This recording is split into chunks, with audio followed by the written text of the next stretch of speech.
I'm gonna give y'all a little bit of time to come on in here. Give y'all a little bit of time to come on in here. Okay, insert rod support A into slot B. That's When what. you say that's what she said one more time, I'm gonna pop you. You do, you little perv. You're a pervert. You're a pervert. Hey, Gilmore, you suck, you jackass. Why don't you shut the hell up?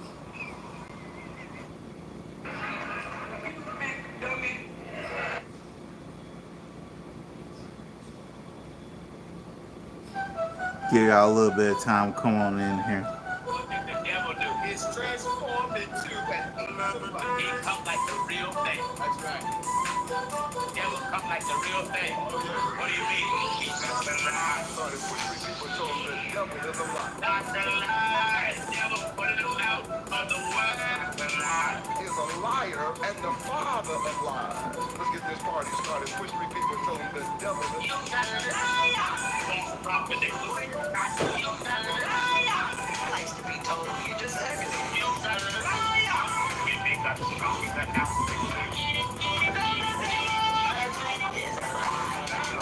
Are you alone? Look to the left. Look at the wind. Look to the right. Talk to him, Gino. You're just ugly. No one likes to be told you're just ugly.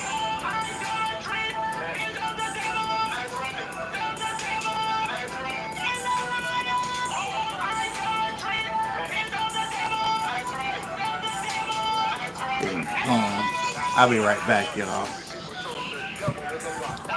Why? He is a liar and the father of lies. Let's get this party started. Pushing people told him the devil is a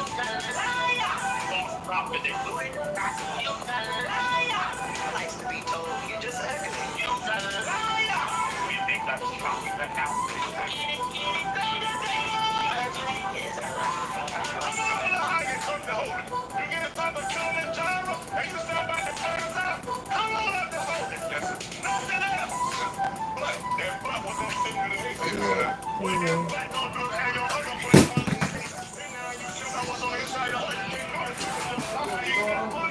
Yeah, leave it open.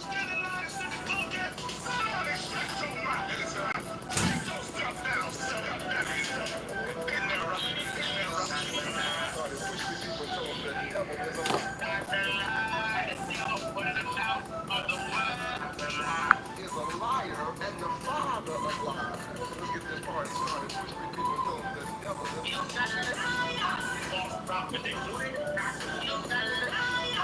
Likes to be told you're just ugly.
I kind of like that. And we're done. Those that while would like to call my drops. Still forgot something. Hold on.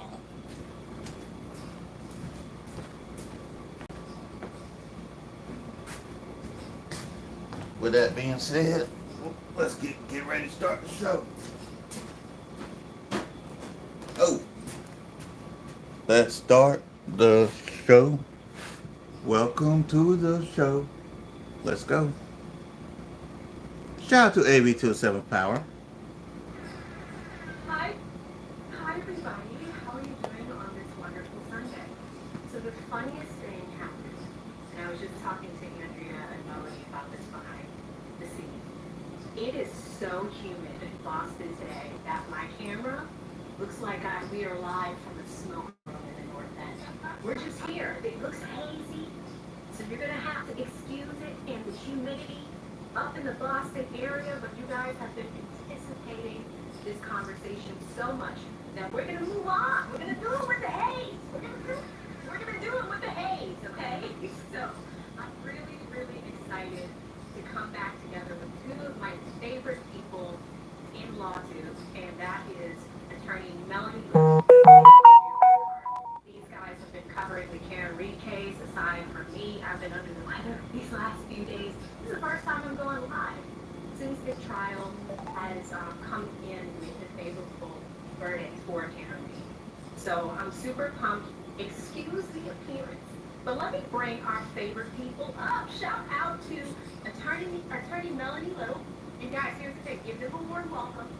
I want cupcakes in the chat. I want ABs in the chat. AB is shouting out AB.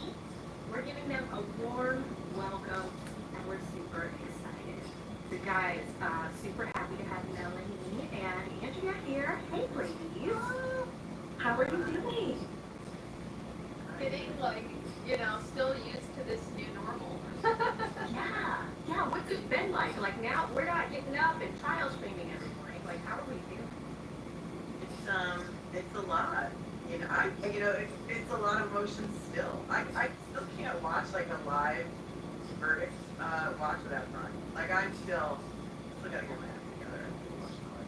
Yeah. Andrea, how are you feeling? Oh, well, okay, so covering the trial from the West Coast is always like, it's the worst possible scenario to try to watch one of these things. Yeah. So I feel like $1,000,000. I have a normal sleep schedule again, get to, just be on a little bit more of a, normal life. It's nice that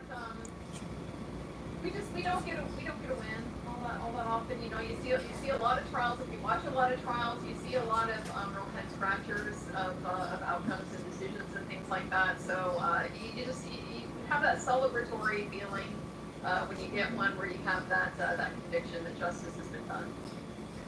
There we go. Yeah, it's definitely been an emotional one for, I think, everybody, especially those of us, and you guys have been covering this case way longer than I have. But just, 3 years of watching all the debauchery in court and Auntie Bev wanting to go to the beach and just, wanting to leave. And we don't, it's just like, ma'am, like you still have a trial to run. What are you doing? So we're going to go through all of that, Chad, but I think, what we're going to do is just take you through the entire journey from soup to nuts. And this is going to go way back in the memory, but also to today with there have been a lot of things that have come out post-verdict. We've all been keeping track of it. Jury interviews. Oh my God, the John DePetro thing. There's just so much. I'll pause this for a second. I might as well say this while I'm thinking about it. I might do the testimonies of each person over the next couple of months or whatever. So look out for that. I'm gonna do a little series called Karen Reed Case Revisited. I don't know when I'm gonna start that, but I am gonna start that. So again, be on the lookout for that. That has happened, and we're going to talk about all of it. Proctor interview. Melanie, I heard there's a bloody picture somewhere. Like there's just so much. Yeah.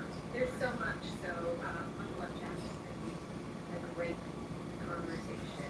But let's start way back in the day. And I'll go to Andrea. What did you think of opening arguments? I mean, it's so long ago, but like Hank Brennan, and I think last time I saw you, Andrea, we were talking about this with, it doesn't make sense to have the same person do the opening and the closing, and the opening is those guideposts and what you promise the jury, and then you deliver on it in closing. So starting with opening, And if I remember correctly, I believe that Hank Brendan was also the prosecutor on the first time they tried Karen Reed, and Judge Bev was also the judge on the first trial.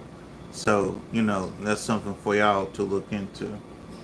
what were your thoughts on both sides?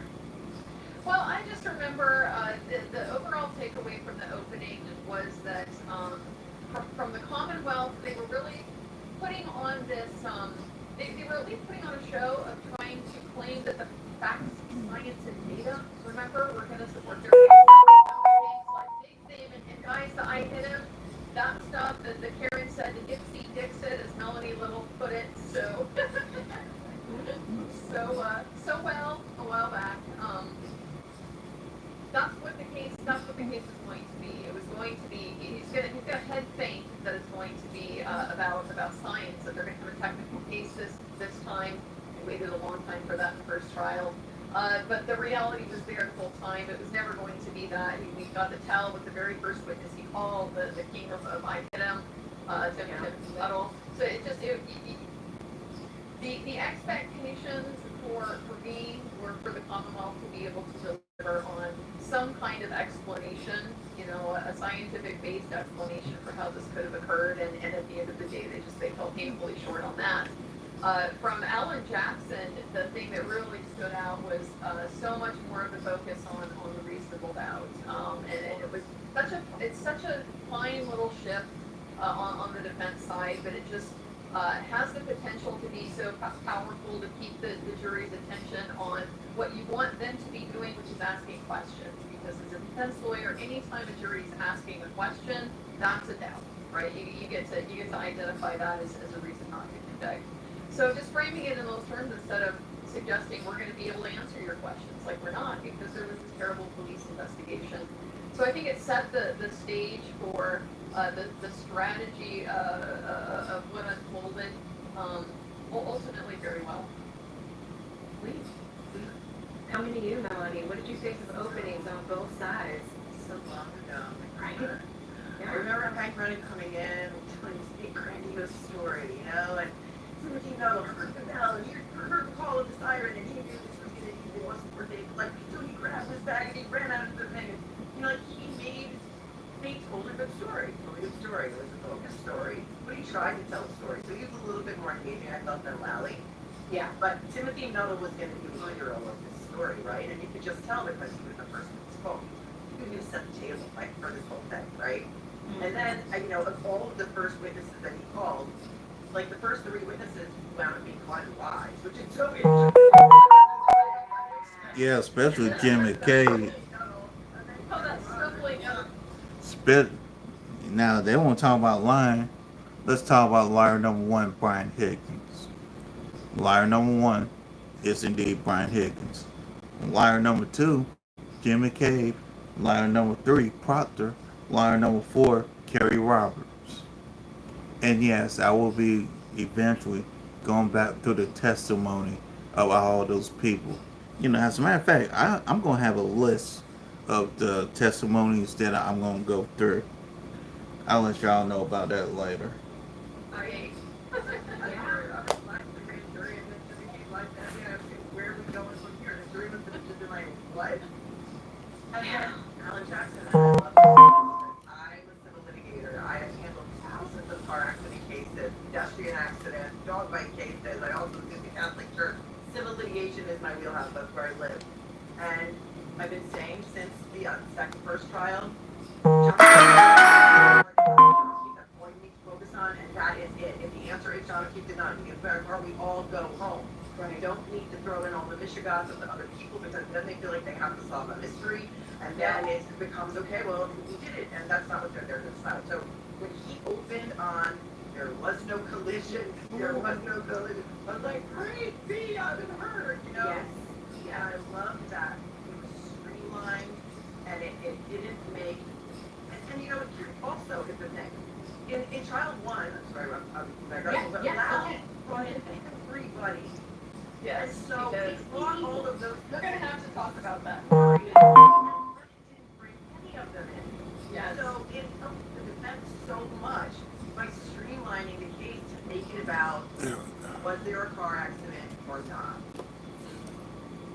And that's the thing, like, I totally agree with both of you, because the big thing about AJ's delivery is that it was very clean, it was very crisp, but, you know, it's always going back to those guideposts in the opening. Hey, here's what we're about to present to you on day one, and we're gonna come back in closing, and we're gonna show you what we talked about on day one. We're gonna talk about Hank in a second, because he's not. Oh, yeah, the whole Michael Proctor. Yeah. Here's my favorite quote, and we made it into shirt. Too cute by half. Too cute by half. That was too cute by half. That was such a powerful moment for AJ, but it is like, hey, let's look at what we have here. Is it enough to get fit? And given what happened the first trial with those 2 charges and seeing what happened this time, huge game changer. Huge game changer. And so, we were talking about the first couple witnesses, and we were talking behind the scenes, guys, and I think we're just gonna breeze through a few of them. And like, you know, because the Commonwealth had 36 this time, and last time Lally had 60 plus. A lot of them were hidden. So like in group 1, you've got Timothy Nuttall, you've got Carrie Roberts, the mom, Peggy O'Keefe, Reno, which we saw the text messages, and Whitley. And then you have the people. This was a waste of time. The people from the waterfall and the other bar, just the general managers. Yeah. They just used for authentication, authentication of the video, I mean, that's. Yeah, They were foundational there. witnesses. Yeah, so that was super quick. Then you got Camerano, which is surprising, and then Dr. Fallon. Oh my God, Dr. Fallon. So but just given those names, and we'll come to you, Andrew, but do any of those names stick out to you first? And like, what were some of the big pieces of their testimony? So for us, you know, watching the second time, the big gift in the early part of the trial was Carrie Roberts. Because Carrie Roberts, she didn't get cross-examined during the first trial, and her performance this time was extremely different. Her demeanor was very different. In the first trial, she had been very emotional, very teary. And in this trial, you know, she was much more, I mean, my vibe I got was far more like Fati. Like Fati on the stand. I don't know, maybe just anticipating that it wasn't gonna be a gimme for her this time. And then as it turned out, yeah, they've got this great information about her misleading the grand jury about the whole Hotline to Dying Cold search. And so of course that was new. Anytime you get a tidbit of information that seems to go back to that FBI investigation, it's always fun to add to our information. What did she say? Like, you know, the judge, of course, doesn't let Alan ask the question. He's trying to ask a question. She's being invasive, and then he looks at Carrie, or the judge looks at Carrie like, "Ma'am, did you lie?" And she's like, "Well, not technically." Not technically. It's Well, like, that was yes, stupid. no. What do you mean? So yeah, that was a good part. I think she was day one.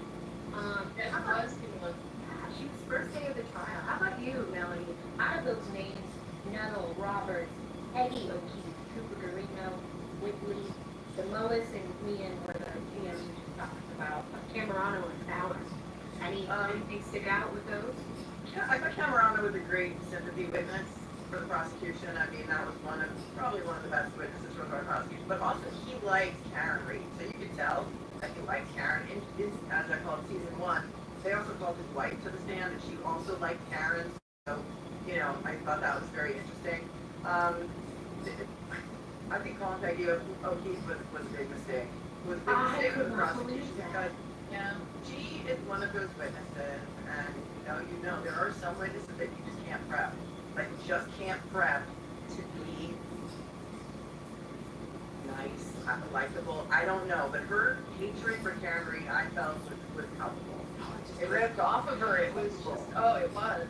And not only for Karen, but also her husband. I mean, she said a ton or two about the nephew.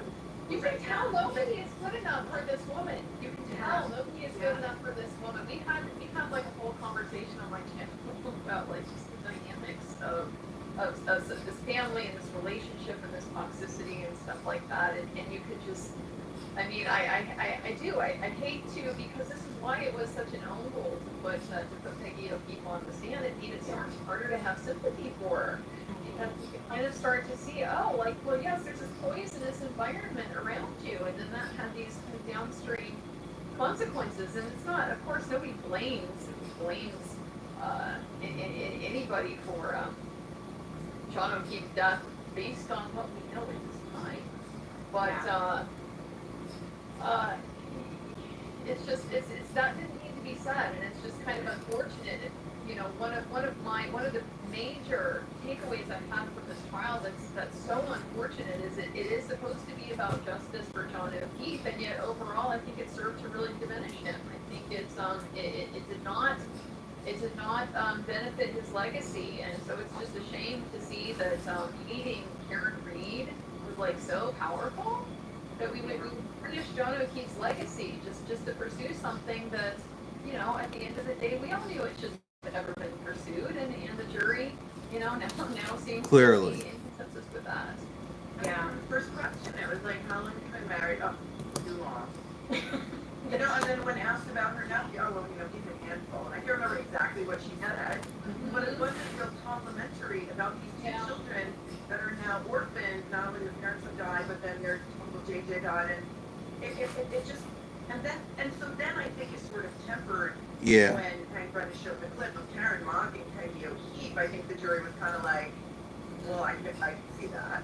Yeah, like it I didn't said. have the big punch that you thought it was going to have. Yeah. It's damn clear and it's sad. And either she should have been cut better, or she shouldn't have been called at all. Yeah. I mean, she didn't testify in the first trial. She didn't. I was just gonna say that, and that's the thing, Hanky and the damn clips. That's where they started to come in. Is I think right in between them, and we were all watching like, okay, what is his angle with this? Is he gonna take these clips from the documentaries and all the interviews that she did and use in that evidence? And we're gonna talk about that towards the end.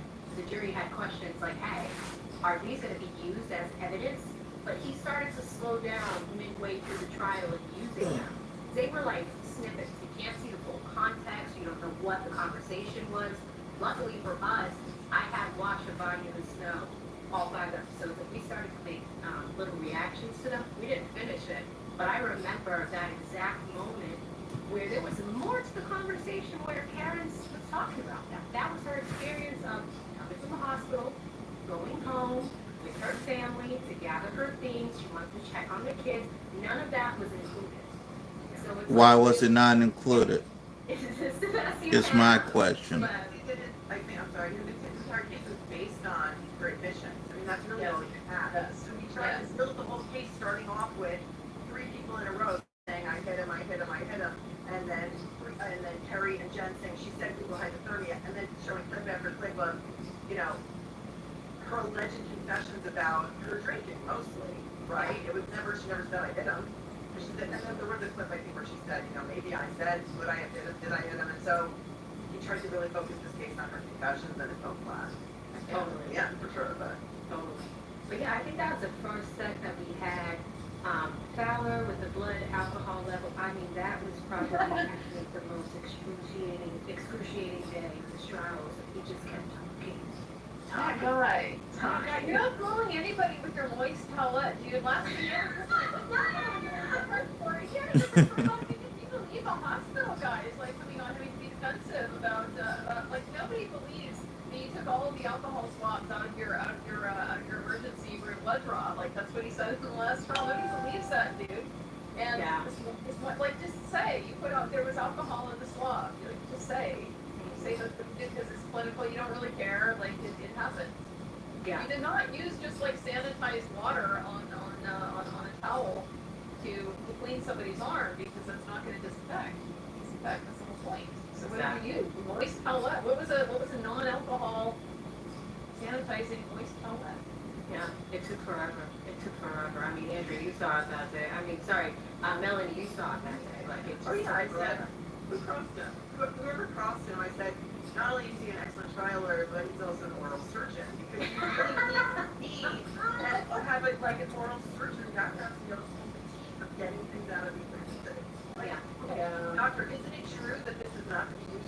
purposes. Doesn't it say that on the form where it gets through the blood? It's not that in the court of law? He was like, I know. You put that little speed, it felt like it was still slow. Yeah, it's same. I was just like, when is this gonna end? That was a long day. That was a long day. So this next set, we're gonna do it for 5. Jason Becker was an EMT. Ian Whiffen, the man that was freezing phones and putting them in the freezer. Jen McCabe. That's why I'm slowing down for Jen. Then we had Hannah Knowles and Ryan Nagel. I'm gonna stop at Ryan because we have some of the other kids that were in my house at the time. But just with like some of those names, what resonates, I mean, Ian Whiffen comes up for me and then Jen, but let's go around again. But Andrea, hearing those names, anything stick out to you?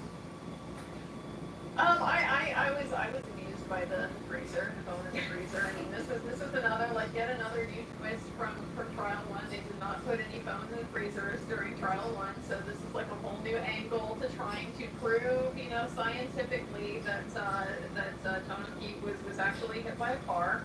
The theory, you know, theory of the Commonwealth of how John died is credible in some way.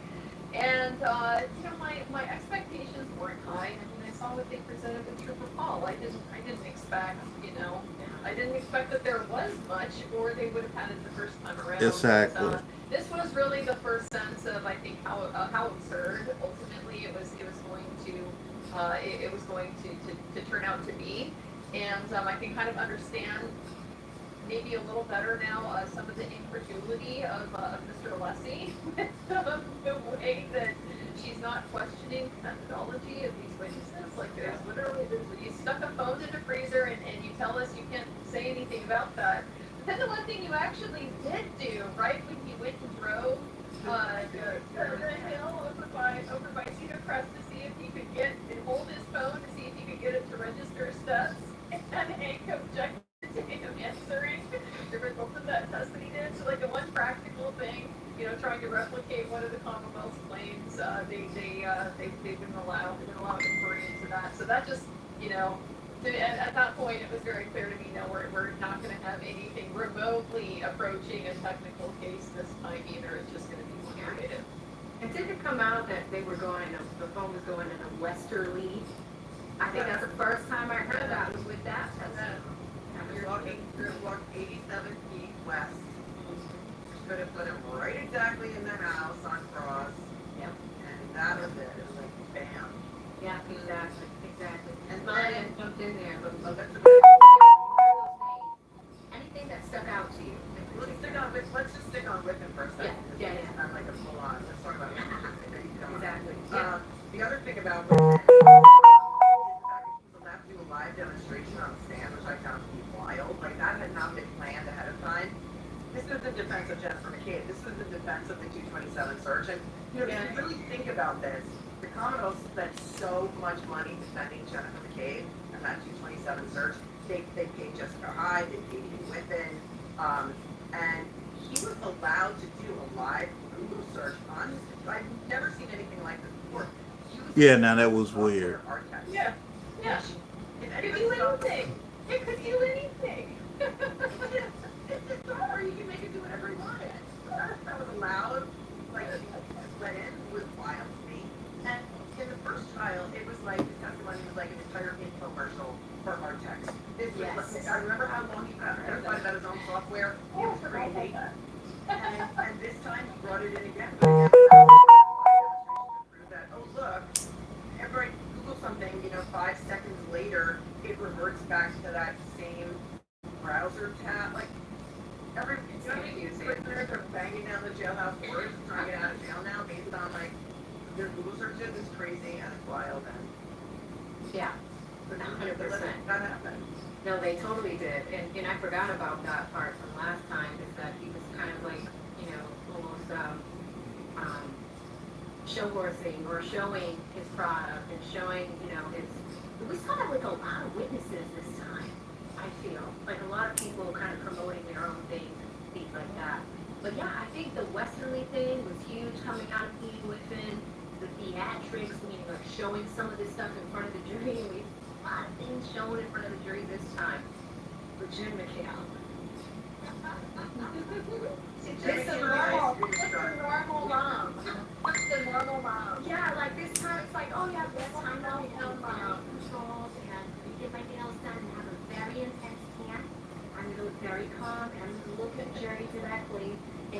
tell them exactly what happened. No one went into the house. Yeah, No the one glow up was real. The glow up was real. You know, Yeah. she had serious prep. Like the prep was meticulous. Yet she was a completely different person this time. And that's why I urge people who only watched the second trial to go watch her testimony from the first trial, and you will be amazed at the transformation. Yeah, it's insane. It's insane because, like, I think the biggest thing I took away, or what I wrote down here, was AJ. I think got her across when he's like, "What did you see when you looked outside?" And Higgins' truck was brought up, or at least the Jeep with the plow. How does that make sense? Like, if I was sitting in the jury, okay, you have Karen's car, you have Higgins' Jeep, and then you have the Nagel family, right? The pickup truck. Somehow we never talk about that Jeep again. I would have had that question in the jury room, but I'll come to you, Andrew. What do you think about Jen's testimony? That's what I picked up on, but anything else that was important that came out of her testimony? Well, Jen definitely, I agree 100% with Mel. She has some polish. She definitely polished the edges for this retrial, and I think the goal was really to try to soften her when she testified in the first trial. She just didn't do herself any favors with her cattiness and like things like that were coming out, and so I think that was a sincere goal that they had to try to just try to make her soft. But her underlying strategy was still the same, and Jen's strategy was always to be on explain mode. Like she's always there to explain. Like she's already going to be trying to be out ahead of your explanation. That's why she wants to see everything with the documents, the testimony, to show me. She really wants to see the whole context, so she can try to anticipate where you're going to move. Exactly. And be ready to explain that. And so I think she got caught off guard with the FBI conversation because I don't think she had expected that to come up in the first Yeah, trial. she did. When this came out, this is when I started to wonder at that point, like, have they gotten more information from the FBI? Has there been like another follow-up on the 2 weeks? Has there been more that's been released? Because it seems so incredible to me that, and it's possible that just for whatever reason they had this information during the first trial and didn't use it, because that's huge. That was devastating to her. That whole storyline about what happened with that interview with them, and the FBI showed up at her house, and then She gave advice phone calls, but she only told them about 2 of them. Right. And then who the phone calls were? Oh my lord! The district attorney's office. Ryan Albert. Ryan Albert. Peggy O'Keefe. Yes. And the timeline, the sisters, like, learned about Denise. Like, we were like, Yeah. Well, we Denise? learned, what's a huge thing is that we learned about the 507 call. Yeah. Yes. That Yes. 507 call, I mean, this Yeah. is We're done. We're done. everything in There's perspective. There's no explanation for that. You can't fit that in with, oh, we were just all sleeping peacefully and knew nothing. And it was like 38 seconds long. Yeah. It was a phone call. It happened. It was a phone call. What did they say? What did she tell her sister at 507? Then it made perfect sense why she didn't get out of her car at the scene when John was found dead, knowing that her brother-in-law in apprehend dangerous fugitives, and her sister is in the house, and they could be dead too. If it was my sister's house and I pulled up and my buddy was dead on the lawn, you could bet your ass I wanted into the house to make sure my sister was okay. And the only reason she did is because she talked to her at 5:07 a.m. and lied about it. They had that information since the first trial. Devereaux was the one who found it, by the way, I found out. Wow. Before the second trial, and then they refused it, even though he was not allowed to be part of the defense, which I'm so mad about. But Well, now you can clearly see why. That's damaging. That's Would really have damaging. added too much ammunition. They already had it. It's already overwhelming. she also added a little tidbit in there. Chloe was not there when she went in the house. Yes. So Chloe was already gone. Somebody got her, went home with Chloe or took Chloe out of there, and why? Where did Everybody Lauren got go? knows that those women are like, hell know about activity going on outside. And Ryan Albert testified in the first trial. trial that Chloe slept in the room with them. Jen's like, no, I didn't see Chloe. Chloe wasn't there. You cannot make this up at all. No. Like, you know, and that's the thing, there's contradiction, first trial, the second trial. And it's good because then you see, all right, we didn't need the 60 plus people from the first time. Now we have 36. But what are the inconsistencies? And that was a big one, especially with the dog. Everyone's like, where is the dog? And we Yes. got the family statement on here. But it's like, Yeah. okay, it gives us an explanation of the dog. But, And then saying like the FBI coming to her house was no big deal. It was like the ice cream truck coming around when you were little. I'm sorry, what? The FBI would never come to knock on my door and never because she's her sister. She's like, oh no, I'm Nicole. Like, okay, I'm your sister. Dad. do you know what's so ironic about her testimony? Didn't she start testifying at 2:27 p.m. and yeah, She did. yeah, I think Turtle Boy had posted that time too. The false verdict was also came in 1927. The judge like, wow, like it was, and we thought, we're like, wouldn't it be so ironic if the verdict was read at 2:27, we were watching the clock, and that was around the time they announced the false verdict, so. Yeah, no, but the best part, there was an ice cream truck outside on Thursday that went by. And the state police officers were like, everybody has to be quiet. Shh. And they tried to quiet the ice cream truck, and he was like going by, like, free carriage. So he said, I agree. It's so funny. But, like, you know, some of these synchronicities with life, we're like, look at God. Like, too funny, too funny. That's all we have on Jen. I think, I mean, sister. Yeah, you know, the fact that she doesn't remember, you know, the 227 search, and, you know, she kind of played dumb about, oh, here's what she played dumb about, the garage door, okay? Oh, She yeah. showed her the picture of the house, and I've been saying this for a while now, too, like, what if he never did come into the house? What if he went into the garage, and so all of them saying, well, he never came in the house, he went in the whole garage, right? Because technically, they wouldn't be lying about that. Okay, now we're gonna take back, he never came out, right? She testifies she's known Brian Albert since she's 6 years old. Brian Albert grew up in that house, so she's been going to that house since she was 6 years old. Then she's shown a picture of the side door and the garage door, and Alan Jackson, I think it was, who crossed it, pointed out the garage door. And she said, oh, look at that. And I remember thinking, I stopped it, and I'm like, oh, she's surprised. She has no idea there's a garage door there. That's, yeah, this is something. in my yeah, opinion. it is, it is, it is. Yeah, that was an interesting testimony, I think. It took a few days. And then we moved on to the kids. So we went to, well, actually we had Hannah Knowles in there, which we can't talk about. But then we went to Ryan Nagel, Heather Maxson, and then Sarah. But Ryan and Heather Nagel, sorry, Jesus, I can't talk to it. Ryan Nagel and Heather Maxson, two things, because they were in the pickup truck.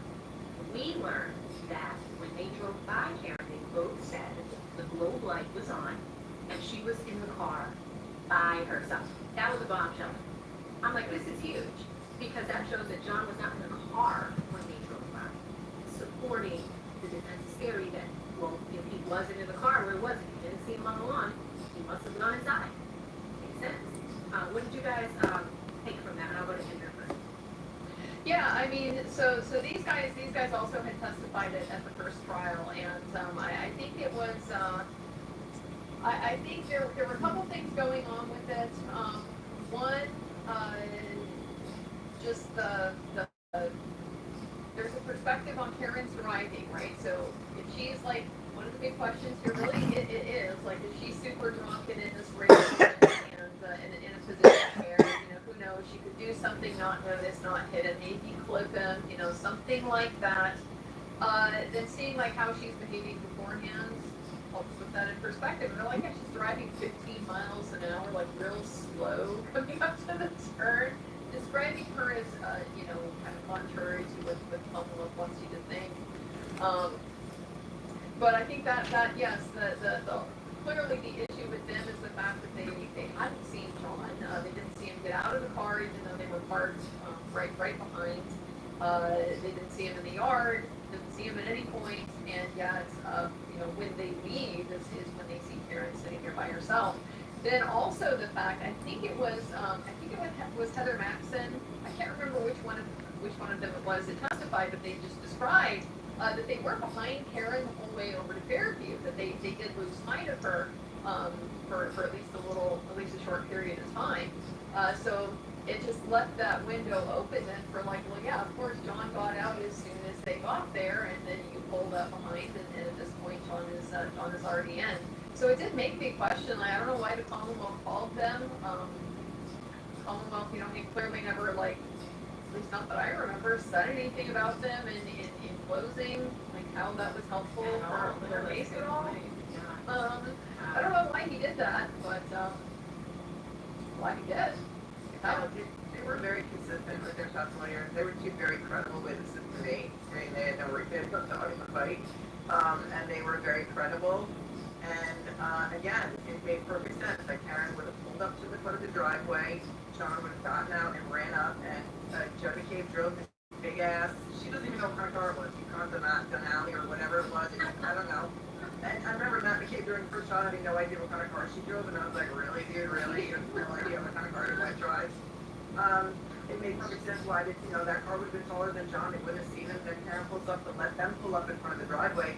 Again, back to that Jeep, Higgins Jeep, they don't see Higgins Jeep there. Yeah, There's been so much speculation about that Jeep, about why it was ever made into such a big thing at the first trial, why Jen McCabe and Matt McCabe, who didn't testify this time, put Higgins Jeep there. We still have no idea why. I still don't know. There's been a lot of speculation. There was no Jeep. They pull up behind Karen, her taillights are fine, they don't see a collision. They see her alone in the car, nobody else is in the car. Not helpful for the prosecution at all, but I thought very helpful for the defense. Yeah, and then we don't hear about the Jeep again until we see surveillance footage of the Jeep, which we'll get to. But yeah, with the kids, you hear a little bit of that. Now let's go to Sarah Levinson and Katie McLaughlin for a second, because with Sarah, unlike what we saw with Ryan and Heather, we get a little bit of a different story. I didn't take many notes with Sarah, but I do know that she mentioned some things, or her experience about being inside of the house. Anything that you picked up on, Andrea, with that one? The main thing I remember from Sarah was that her explanation for not seeing John did not line up with Jen's. Jen has this very elaborate story of the bread and the peanut butter, and we were like laughing. Throw a sandwich. It was a hilarious peanut butter sandwich, so we couldn't have possibly been looking out the window, like right in front of our faces, where there's supposed to be a dying man in the snow. Sarah Levinson didn't back that up. She just said, I think I must have been looking at the phone, because she put the little bread joke as like just an aside thing when they were getting into the car in the driveway. They had some little jokes. So if her explanation for, I didn't see John because I was just looking on my phone, then she's not backing up Jen's excuse for then, well, why did you pay attention to what's going on outside? Yeah.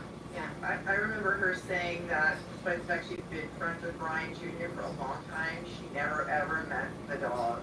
Never met Chloe, right? Didn't she testify to that? Because they tried to cross. She did, yeah.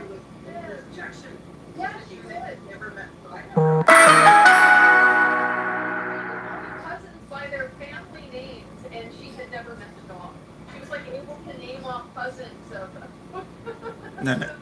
Now that's but weird. She never met the dog. And the other thing I remember was I think And here's what I think about that. You won't say you know the family, but you never met the dog. Again, let me introduce you to The Rock. Shut up, bitch! Thank you. was, you guys check and tell me, Sarah, I think that she was when they went out the front door, like the proper front door, not the side door, and she was looking at her feet the whole time because she didn't want to slip, and that's why she didn't see a body on the lawn. Yeah.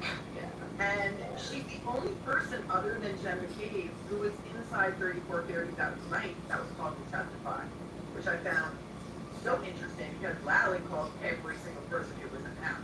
Yeah, that is interesting, because even if you're just looking at your feet, and I know that, Melanie, you have experience living in a cold climate, you're still looking at the surrounding area of what's there, and you would notice that there wasn't a lot of snow on the ground at that point in time. So, Only enough to track a cat. weatherman. Cat. Oh, I can't wait to listen to him. Exactly. He was like one of my favorite witnesses in the whole thing. Nah, he's coming up, I think. He's three witnesses down. So with Katie McLaughlin, we already knew what to expect. She was an EMT first responder from last year. We knew she lied about knowing the Alberts and the Albert family. Oh, I don't know whose house this is. It's like, ma'am, yes you do. We have Facebook pictures of you at a baby shower. That's what. Talk about AV.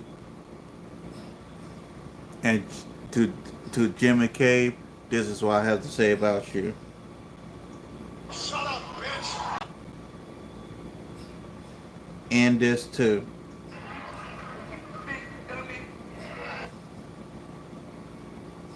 And a little bit of this.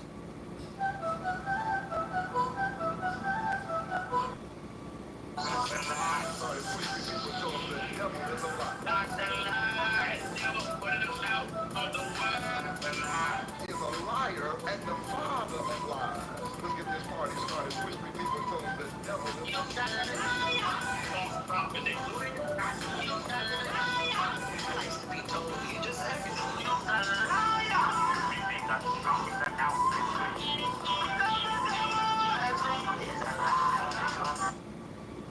You're a liar, man.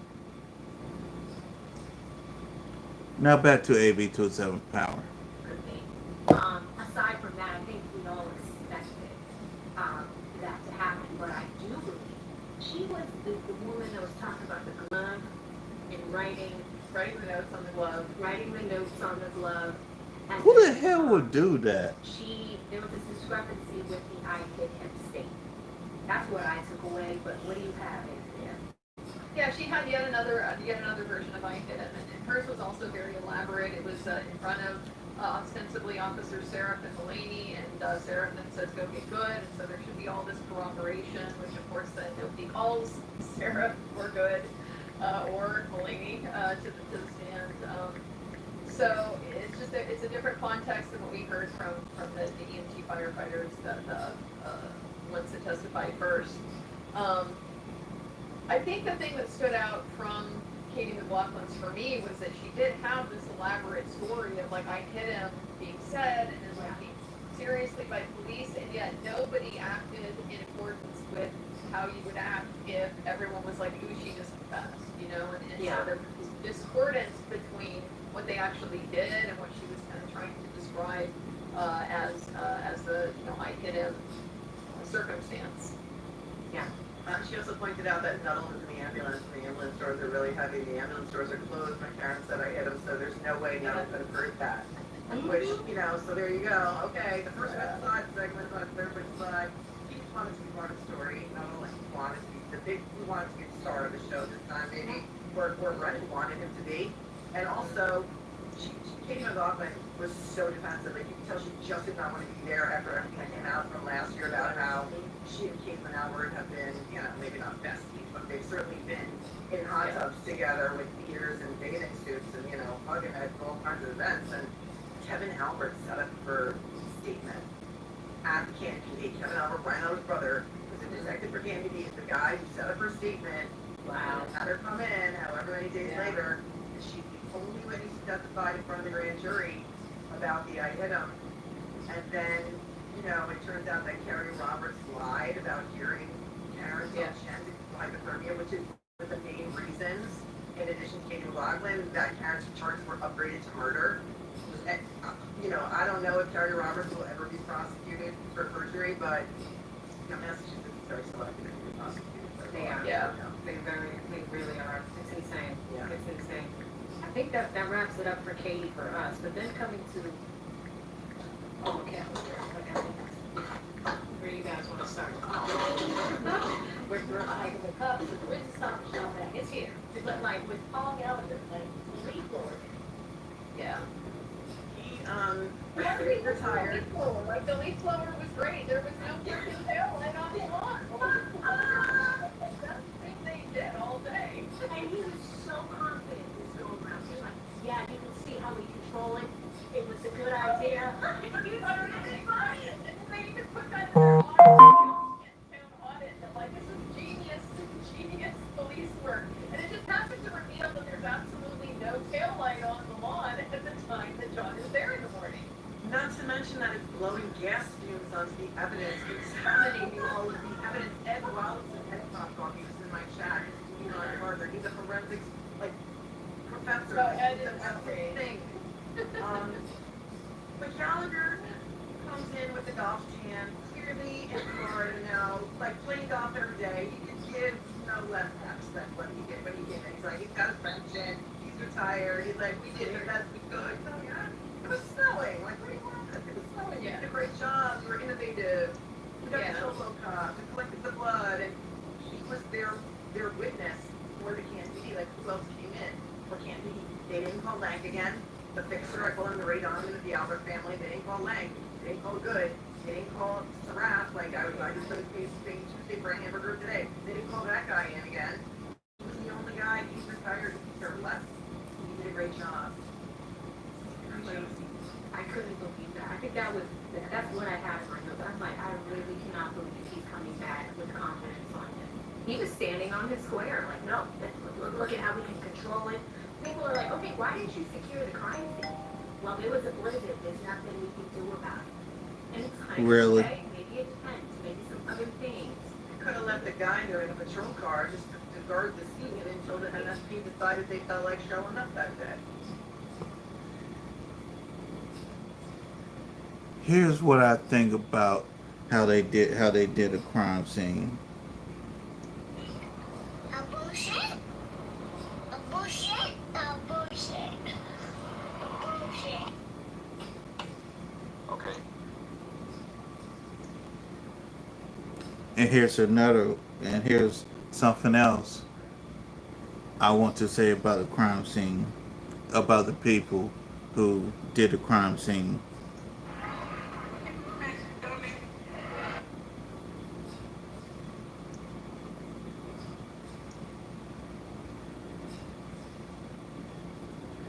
And again, while I think about the crime scene, A bullshit. A bullshit. A bullshit. A bullshit. cause a 5-year-old could have did crime scene cleanup better than them jackasses did it.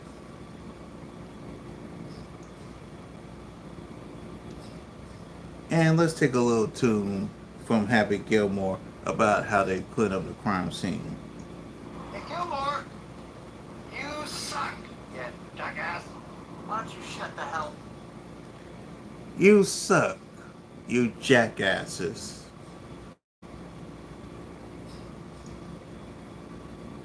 Or I didn't do that either. The one thing I I will give them credit for, I joked about Ellis. It's a ridiculous technique, but it just turns out to have been like the best thing that they actually ended up doing in the entire investigation. And the second thing was fulfillment, because they are the ones that got our only documentation of the scene that morning that we have. There's like a couple very dark potato photos that I think Sarah, or maybe it was like somebody very early on took. But otherwise, it was that video. It was that leaf blower video and the photographs that were taken when he was on scene. So it's because of that we can, we can see there's no grass on the ground. Okay, John, it's lying on top of snow. There's an issue here with blood. Never got answered. I'm always going to have the questions about this. In all of this, and that's, that was the closest they came to giving us some kind of clarity about what that scene actually was, and they call it a debris field. You can imagine anything, but we, as it turns out, have this visual because Sergeant Gallagher went out there with the leaf blower and decided to film it. So thanks for that, sir. And I think that this is the first time we saw a set of police officers that started holding the things up. You guys know the presentation stance with the jury, just showing them. We saw the hospital glass. Right? Yeah, now that shit was funny. I ain't gonna lie. Right. And then Alan Jackson closed on that too. He's like, and I've been screaming this since I first started looking at it, like, how come nobody ever went into the house just to see if they had a set of cards? I'll be right back in a second, y'all. They were like a fan. It did not look like something like that a bar would give you. Like it looked like it could be a nice cocktail set from inside the house that somebody had in the house. Or nobody ever went in the house. So Yeah. the fact that Chuck Welcher went to the exact distributor that sold the glasses to the waterfall to find that exact glass, like this next source is there, but yeah. That's a whole headache, Jack. Strap in for that. And they never did test those blood samples, right? They never did test them. So it's No, something no. else's blood. They were nothing, yeah, they were nothing.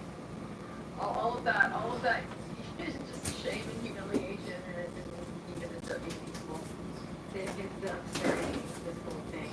I think that's all we have on the Gallagher.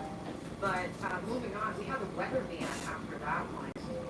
And the weatherman, I mean, you know, like he's an older gentleman, very, very into his craft, has been doing it for a long time. Yeah. Yeah.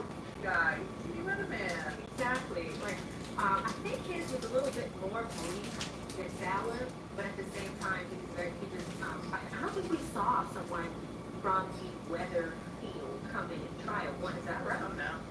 No, every witness testified about their shoveling the apron, and it was snowing, and it was hard dry, yeah, it was the lay witnesses, but like the law enforcement that put up snow last time.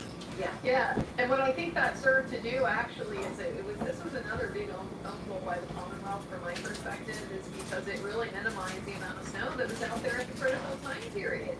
In the first month, they just relied on the witnesses reporting it, and you would think that it was already like just apocalypse of snow and wind and things like that, even when they were first arriving at 34 Fairview. And so to put that into perspective, like, no, this didn't even really start snowing until the next afternoon. Minimal at this point. Really very much changed the dynamic of the allegation and the crime scene, completely from my perspective. Yeah. It's like Hank, he was just throwing the case up, he was trying it. Like, that's not what was happening. But like every day, there's just something worse and worse and worse. It's like, this is your side. This is your presentation of it. Why do these things keep happening? And Alan even used that in his closing. He's like, you guys remember it? To track a cat. And that was comedy gold, that testimony. That was a fun day. I remember we had so much fun with his testimony. And originally, if you recall, the pre-trial, the reason they wanted him as an expert was to testify that the ground was hard as rock. And that was what they wanted. That's why they were calling him, and he was not allowed to testify that again because, as Alessi famously said, he's a methodologist. He's like a soil expert, and we looked it up like what's a methodologist. Alessi's always dropping like the bombs on us, so we have to go to Google like definitions of words. What is pathognomonic? I don't even know. I don't even remember that one. Yeah, no, I think that's the thing. Because I'm just remembering his opening argument. He said a lot of things where it felt like he was trying to make sound for the jury, but instead it just kind of made it look dumb. Like one of the things was like John fell down and broke his head. I'm like, what is it, Humpty Dumpty? Like, why are you talking like that? Why are you saying he broke his head? Like, anecdotes in that ground is that hard, and your own point is just discredited. What you were saying, that's not good. It's not good. We needed someone to corroborate it. The hematomas. Guzma took me out. That's when I hit you guys up. I couldn't do it. Like, I was like, Well, Guzma is a Pokemon character. I did not know that either. I didn't know that. Oh my God. Guzma is the king of the snow crew in the Pokemon. So I found a picture real quick of Guzma, and I put him up in the corner as our mascot. Sometimes they had Chaka from Land of the Lost, because we're in Land of the Lost, or something in the Chaka picture. And we got Guzma up there, and Hank outed himself as a Pokemon fan from the world. why? I mean, why do I feel like that's true though? Like, he might have been a collector in his adult age. Okay, so that's what we have on the weatherman. We just have a few more left. We got Kevin O'Hara from the 13th. I mean, his is pretty much the same thing. Oh, Sneakergate came up with him. When, again, shiny presentation, here's the sneaker, right? What are you guys' thoughts on the service of that?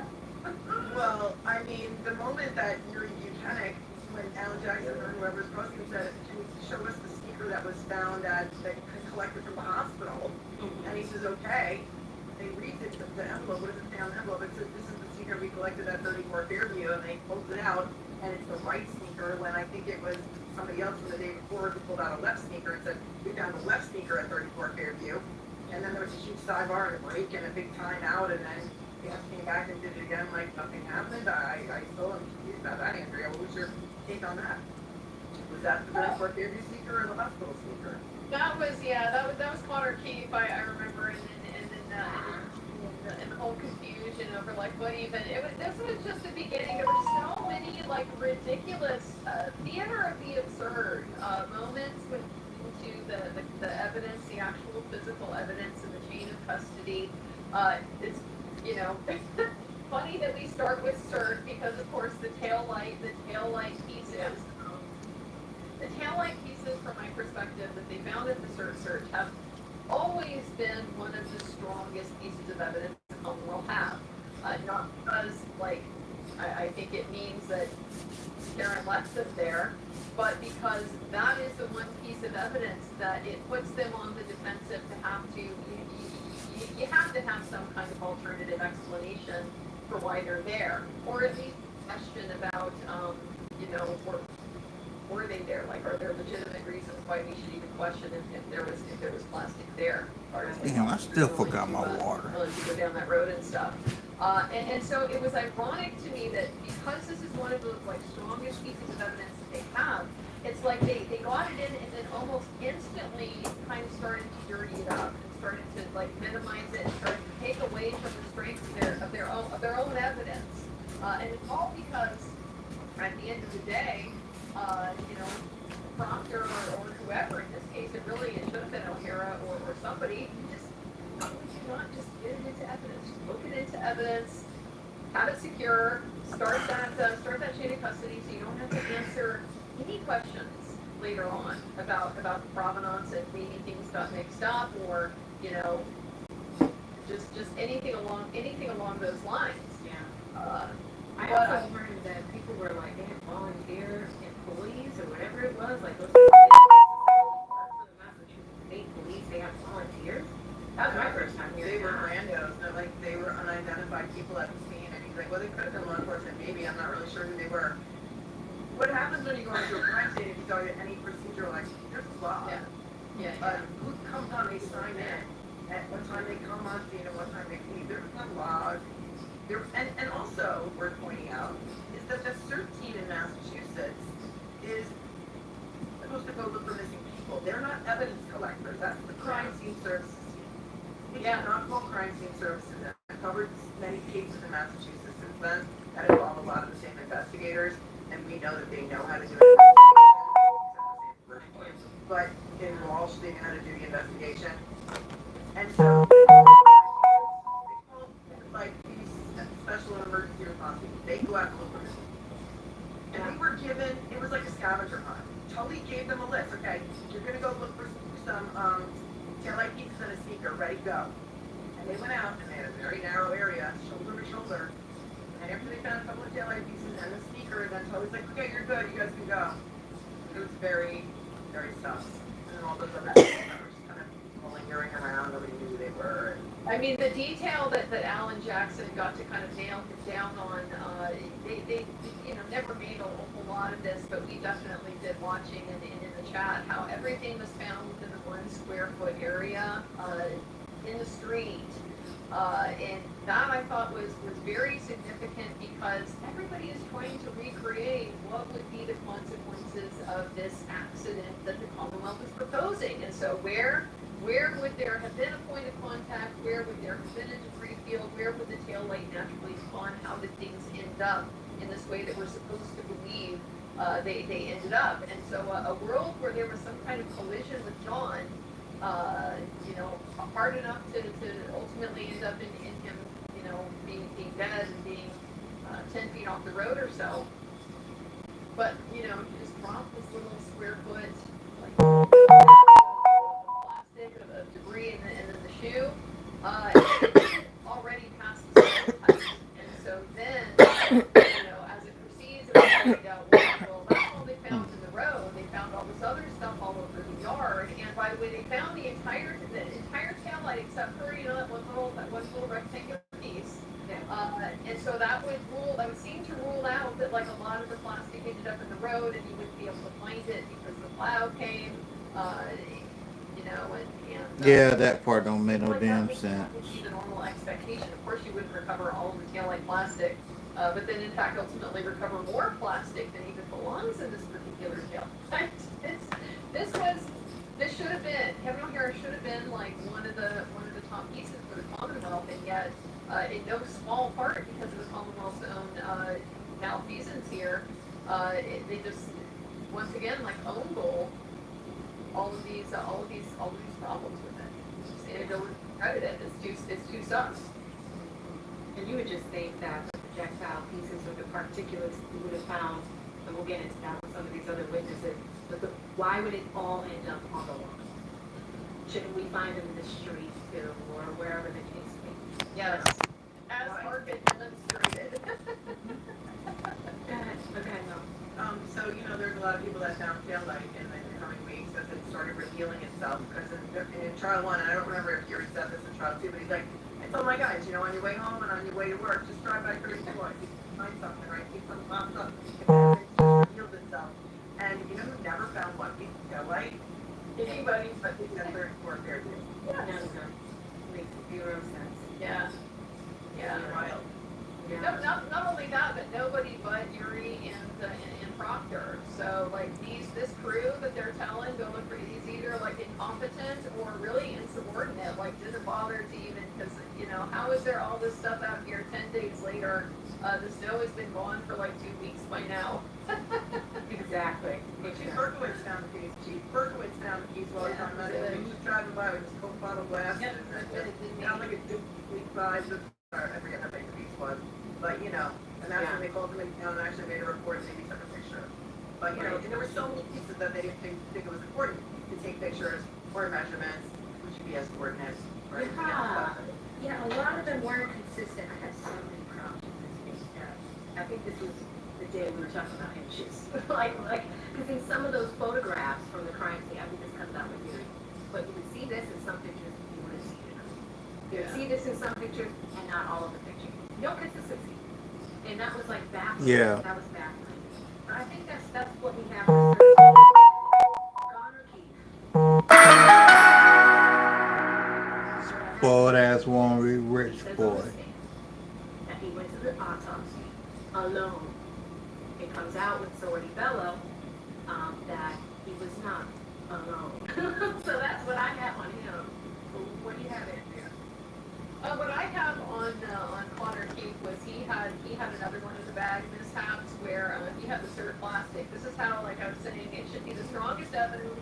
O'Hara introduces it, and then it's his job, Connor Keith's job, to get the actual physical pieces into evidence. And he already blows it up because he doesn't identify the third piece of plastic in the bag. Remember this? They made him just take it out of that bag and pretend like there's no problem here at all with what is what and what you recovered where. We'll just fix it and go ahead and get it into evidence. So it was like this instant, so the cert taillight evidence is a mess. Like who knows what is even in the bag. Yeah. Well done. Yeah. I don't remember who chat. Do you remember who the second guy was in the photograph on the autopsy? Because that guy was never called first trial. What happened to that guy? Thought it was Proctor at the autopsy, which was nothing unusual, by the way. Connor Keith seemed like a very young, was he a rookie at the time? I don't remember, but Yes, he seemed young. And you tell me, I would bet that this was his first autopsy. And you can bet that anyone who goes to their first autopsy does not forget their first autopsy. Like, it's something that I've never been to an autopsy, so I don't know. But I would imagine that it's very traumatic, especially if you're a police officer and it's a dead police officer and you're at the autopsy and you have to remember the first, right? Right, some guy named Watson, right? Thank you, some golf girl and Abby. Some guy named Watson, Chip Watson. Where's Chip Watson? Did anybody ever take a statement from him? Why was he the one to go there? Why did nobody ever question him? Why was he never called? I don't know. Did he flip? Did he have something to say? Like, I want to know about Watson. That was Yeah. crazy. So Yeah. Connor keep, I mean, I think we were all taking notes and everything. And I was like, wait, did he say that he went to the autopsy alone? And then Alessio Cross is like, isn't this another person in the picture with you? Who is that? How would you forget that? This is personal health, right? He didn't say that. That's what makes me think that Watson, that's what I'm gonna say, somebody needs to find Watson. Right. Yeah, and you know, he's got a really, he's got a detective show. Sherlock Watson. It gets very into that theme, right? So, interesting stuff. That's what I have for Connor. Oh my God, Jessica Hyde. Yeah, she was horrible. And it really bugged me. And she was looking at the jury as she was talking about food. And I did something that was a little mean. I went to this clip of this woman preaching. And she's like, beans, greens, potatoes, tomatoes, lambs, hogs, dogs, chicken, you name it. And I'm like, Damn, really, AB? You went to a Shirley Caesar clip. to effectively break large terms down to a jury.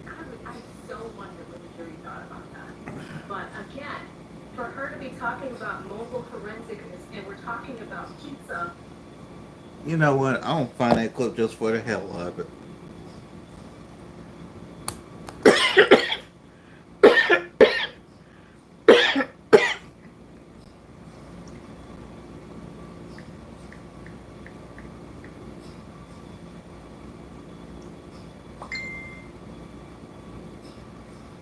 I'm doing this just for the hell of it.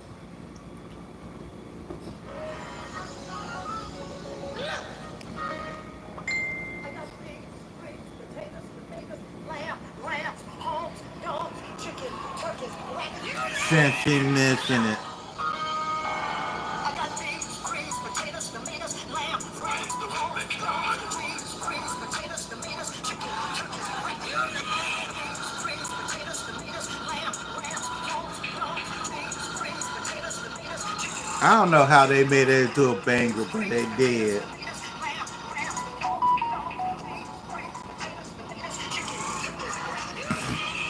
greens, potatoes, tomatoes, beans, greens, potatoes, tomatoes, beans, greens, potatoes, greens, potatoes, beans, greens, potatoes, tomatoes, chicken. If I remember correctly, I think they even had dance to this.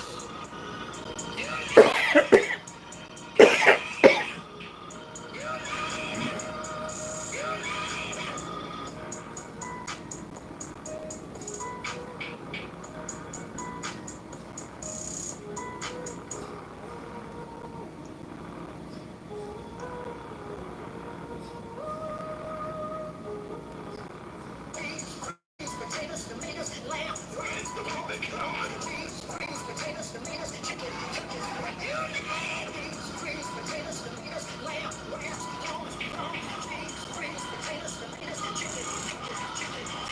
Beans, greens, potatoes, tomatoes, lamb, beans, greens, potatoes, tomatoes, chicken. Beans, greens, potatoes, tomatoes, beans, greens, potatoes, tomatoes, beans, greens, potatoes, greens, potatoes, beans, greens, potatoes, tomatoes, chicken.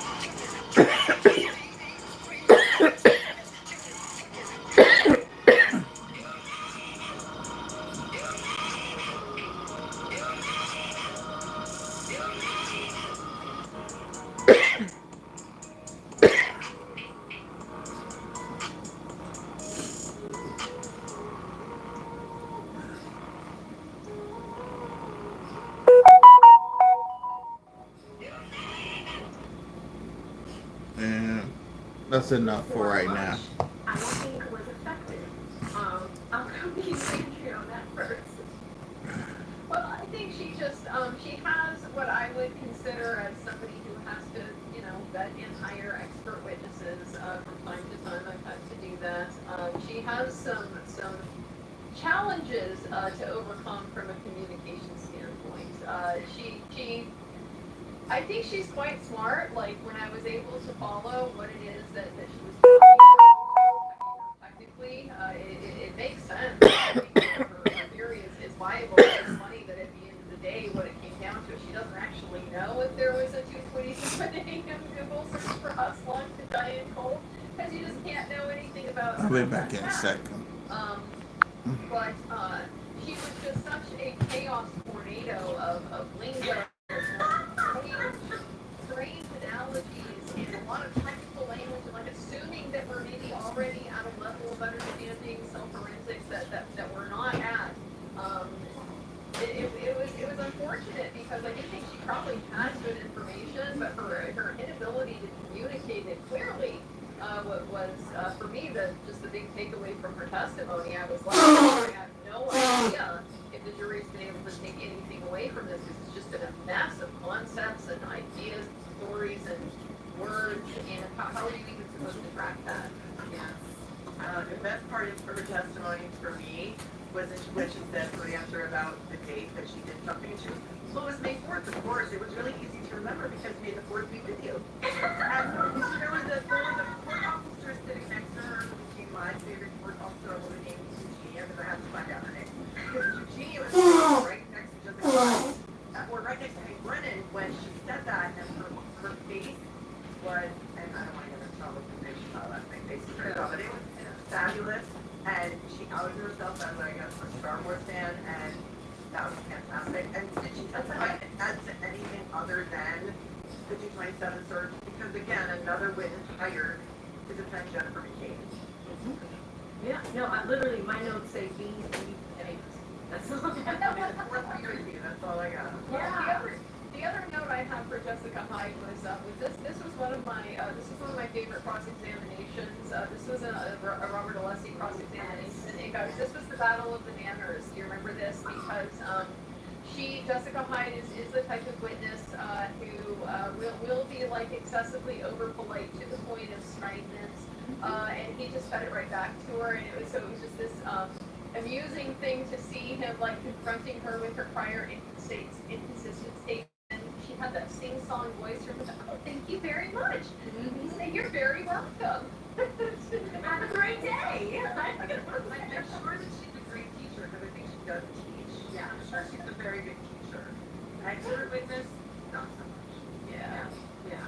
So, Jessica did her thing up there, but those are our memorable moments for And then, her. Oh, I'm sorry, just Yeah, to throw in the one more thing, because I love me some Alessi crosses, okay, throughout this trial. There were some masterpieces of technique in what was done there. But so he pulled off, like, straight off the bat, one of the ultimate coups that you always hope for in a trial, which is to make the other side's expert your expert. Just get a free expert out of the other side's expert. Because right at the end, he was able to get her to explain what the proper seizure and like storage protocol would be for security purposes when you take a phone into custody. Put it in a Faraday bag, do this, do that. And of course, we already know that we don't even know whose hands John O'Keefe's phone was in. Yeah, they carry for a little bit. Let alone any of these other steps. And so it was just a way of being able to get some free expert testimony on how the Commonwealth messed up with their handling of the critical digital evidence in the case. Yes. Anything else on her? But those are good points because like that's a lovely technique, and Alessi has many of them. We'll get to this motion for mistrial. Those are amazing. But I think that's what we've got. The next one. Yuri. Oh, his reading of the Day of the Karen's text messages was so good. I mean, he at first I felt like he didn't want to do it, and I felt like it may have been a cold read for him, like he did not get a chance to rehearse. Mm-hmm. But once he started getting into it, Is it eligible for an Emmy? Is it eligible for an Emmy? I find no. got some sort of YouTube awards or like something. Like the cold read by a Okay, I'm back. Like he started doing so much feeling it.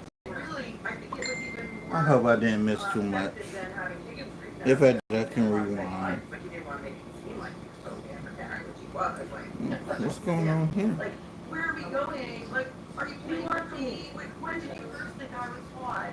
You know, like all of that. It was so cringe, but so good at the same time. It was. Like, I think Karen, what do you want from me? What do you want from me? What do you want from me? What do you want from me? Like, it's like a, what do you call it? I I forget what it's called, but I made a video on it of every single I see. Karen never asked him, he always asked. But to your point, Melanie, it was riveting to Whoa, dang. Wait a minute, this thing's almost 3 hours long? Eh. We ain't gonna be here for 3 hours. Okay, 11:20. I'll stick we out till 12. by, We'll be here till 12. Asking for a dictionary. You know, English is like my East third Coast. language, so could you get me a dictionary to look up the word theory? And anyone can just use the word theory, like 2 sentences before. we had all the, Proctor was the ghost in this testimony too. He was just like, oh, we did this, oh, my bad, I can't say we. I have to say me and former Trooper Proctor, all the missing, and then he tried to run around and dance around the fact that it was Proctor's handwriting on those evidence facts. He kept trying to say, I don't know who did it. Period. You know who wrote that. You know whose handwriting that is. You know, so have that. Of course, the Proctor text came out on that, and then I think AJ pulled out an interesting thing about a performance review. Like, oh, you rated him as being excellent in communication. Seriously, he's excellent in communication, great communicator, but he's on a text string with all of these people talking about this case. That's excellent to you. So I think that was more for theatrics, but it was important for the jury to see, you know. Yeah. Doubling down on this investigation being handled with honor and integrity. Okay. Yeah, and then we have our people on the ground that were in the buffer zone, allegedly for closing arguments. Well, actually, not even allegedly, we have video with him being there. He was there the day of closing arguments, and he was also there, I think, the day of the verdict. So Yuri was hanging around, and we didn't get a lot of other police presence, but that was a big part of his testimony. But him being Proctor's direct supervisor at the time and his boss, Hank had to jam so much evidence through Yuri.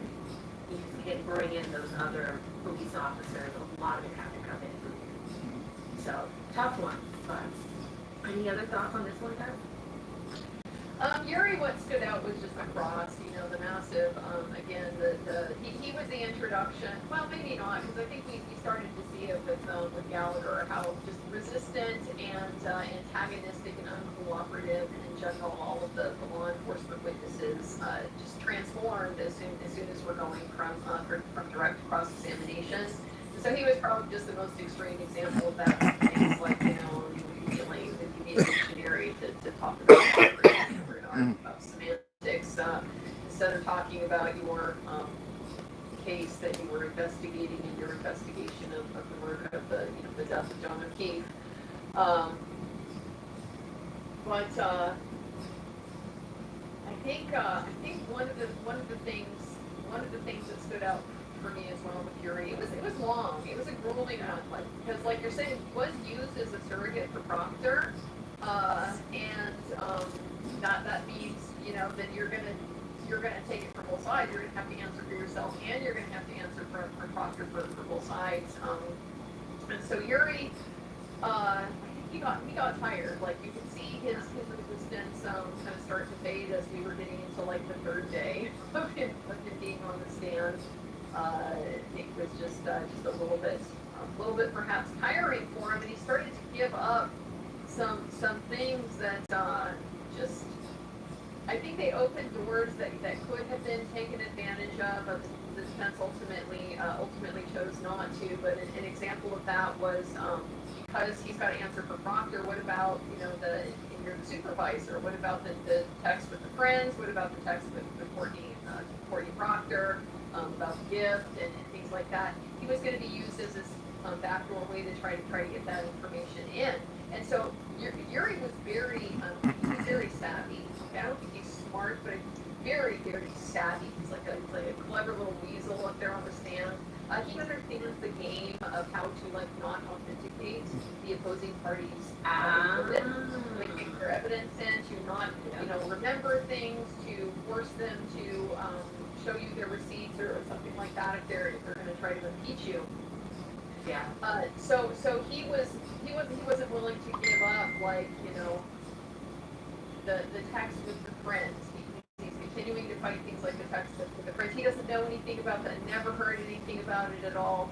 And so I saw that as an opportunity to open the door for the defense down the road. Imagine somebody like Yuri on the stand trying to have to simultaneously deal with how do I pretend that I am reading these for the first time and like reacting to them sincerely, but also maintaining the message that I have to stay on. Like this is my talking point. That there's nothing wrong with the investigation. It was done with honor and integrity. So how am I going to be able to straddle that fence if I'm confronted with these texts for the first time? It just seemed to me like that might have been too complex a chess problem for somebody of Yuri's caliber. So I hope we might see that, but at the end of the day, of course, And the inverted video, right? He talked about the inverted video and, yeah. you know, the Sally Port video that suddenly magically appeared after the first trial. And was he the one who was narrating the Higgins, did he authenticate the Higgins at the Canton PD Sally Port video outside the parking lot? Like, I'm forgetting now, but. Yeah. So, you know, Higgins on the phone, moving things around between the cars and talking on the phone and, so much potentially exculpatory evidence for Karen that was never turned over until after the trial. Which, you know, that judge may have tossed this case out like she did the Alec Baldwin case. Oh my goodness. What a difference a judge makes, you know, what a difference a judge makes. And when you watch a lot of trials, and I've watched a lot of trials with my viewers from the same building in Norfolk Superior Court, I mean, had she been assigned one room over to a different judge, it would have been an entirely different decision. Yeah. Wild. 100%. And then speaking of Higgins, you know, it was like, you know, just watching that menacing look come down the hallway. And then there was some inconsistencies with what he mentioned last year was his purpose to go over there. Also inebriated, you know, moving cars. There was bags moving. A lot of people were speculating on what was in the bag. Was Chloe in the bag? Like all types of things.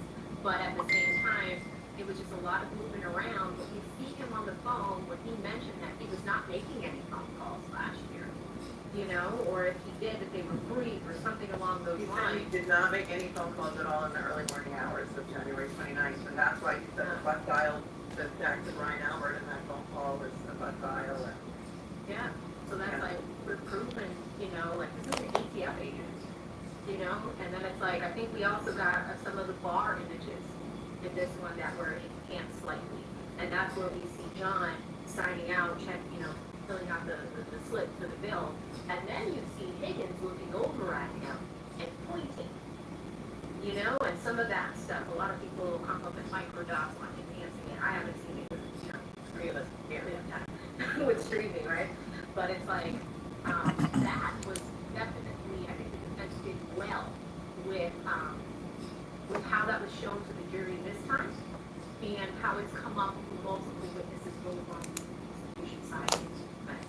Because I think it paints a different story. But yeah, those bar images were interesting. Let's move along. We're almost done with this list, but after Yuri, we had a few people from the Massachusetts State Police Crime Scene Services. We had Zach Clark, Evan Brent, Ryan Gallerani, I think he was from Media Police, Maureen Hartman. We're going to stop at Maureen. Because I think the crime scene people, like a little bit of it was redundant, like DNA and the glass and how it was constructed, things like that. But Maureen Hartman, we know, processed the quote. She had a spatula and she was scraping glass off of the quote, right? But Maureen Hartman came up towards the end of the trial because of that, right? And I think that's the person that processed the video. Is this the first time that the clothing came out in the plexiglass? That I can't. Yes. Yeah? Okay. Like, what do we think of that? They pulled it out of the bag and Oh, held it I think it actually came in with Yuri. I think it actually came in with Yuri.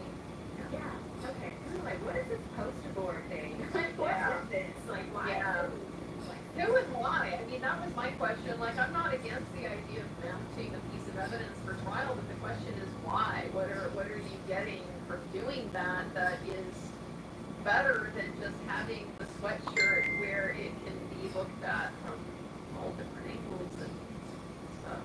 because it's more concealed. It's flattened out, like they're gonna hang it in the Hard Rock Cafe in Boston. You know, like somebody, like a rock stars and clothing historical record, and, you know, now nobody can see how damaged the clothing is because it's flattened in between two pieces of whatever that was. Like, Yeah. it's like, it was like they were trying to hide something. I think that's probably the jury took it. I don't know if any of the jurors have spoken out or said anything about that, but. Yeah. Well, I mean, the defense ultimately didn't make anything out of it. I was waiting to see blood something on blood spatter lines. So the pattern of blood on John's clothing has always told a huge story to me from all the way back into the first trial. Maureen Hartnett was the witness who obtained a lot of that information, and there were details from the first trial, you know, to a level that we did not get into here because we had Lowley, and Lowley was the detail dump. He was like the discovery dump version of trial, and just hopefully you would lose the details and the massive information that he presented. But what he actually ended up doing is just giving us a lot of details that we had time to process before we came forward to the second trial. So she had a lot of information about things like where exactly the blood stains and everything was, you know, confirmed as blood. Every stain that she tested, she confirmed as blood. Where they were, but also with things like what had seeped through, like the inside of the piece of material versus the outside of the piece of the material, and that was potentially big from my perspective because if John is supposedly hit by Karen in a sweatshirt, then blood that is on his t-shirt underneath, it should only correspond with anything that is seeped through from his sweatshirt, right? But that's not the pattern that you end up with based on Maureen Hartnett's testimony. So that was the kind of thing I was waiting to see, like, is that going to be part of the story of what happened to John? You know, the defense didn't go down that road. They didn't ultimately need to go down that road. But it's a bunch of questions I had always had about this case. Like, just explain to me how somebody can be hit by a car and yet clearly have a pattern of blood loss that is like seeping down your front and dripping onto your shoes and the front of your pants and so forth. That is because he was upright in a fight. That's how You they- have that's some great how they perspective on that.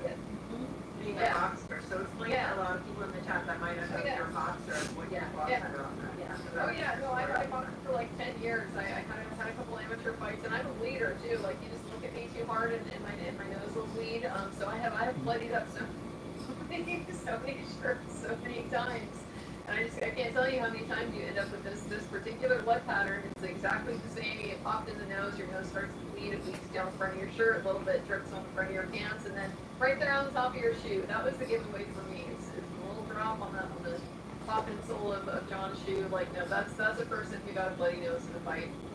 Yeah. And was it ever confirmed that he had a fractured nose or that he had a bloody nose? Like, I was waiting for that. So, yeah, no, I don't think it was. I remember you saying all of this, and I'm like, Well, it's an eye test thing, you know. We didn't, of course, they didn't show during the live stream. You know, most of the autopsy photos. You saw the photo of John's arm and like a couple other select ones. But you know, it's out there, and I've seen it before. And like, yes, I mean, it's very obvious to me. And That's where the hematoma came from, up here, you know? So we have hematoma with the line on his, kind of around the eyebrow area.